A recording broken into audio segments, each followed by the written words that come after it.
1 Samuel chapitre 31. Les Philistins livrèrent bataille à Israël, et les hommes d'Israël prirent la fuite devant les Philistins et tombèrent morts sur la montagne de Gilboa.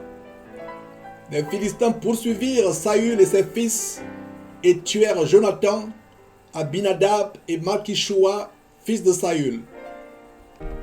L'effort du combat porta sur Saül. Les archers l'atteignirent et le blessèrent grièvement.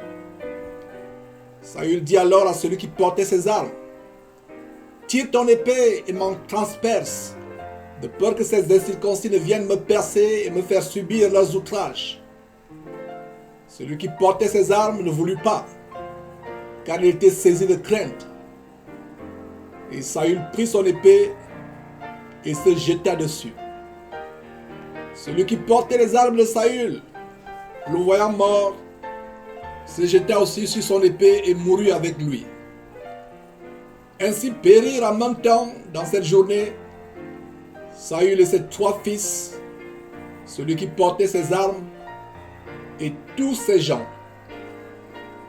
Ceux d'Israël qui étaient de ce côté de la vallée et de ce côté du Jourdain, ayant vu que les hommes d'Israël s'enfuyaient et que Saül et ses fils étaient morts, abandonnèrent leur ville pour prendre aussi la fuite. Et les Philistins allèrent s'y établir. Le lendemain, les Philistins vinrent pour dépouiller les morts.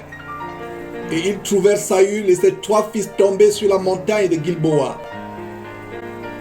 Ils coupèrent la tête de Saül et enlevèrent ses armes.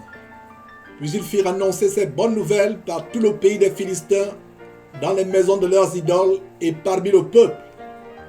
Ils mirent les armes de Saül dans la maison des Astartés et ils attachèrent son cadavre sur les murs de Beth-Shan.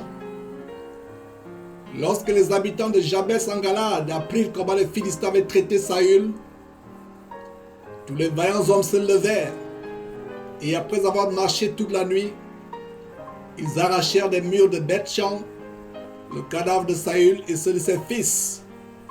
Puis ils revinrent à Jabès où ils les brûlèrent.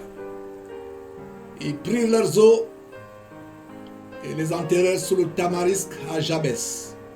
Et ils jeûnèrent 7 jours.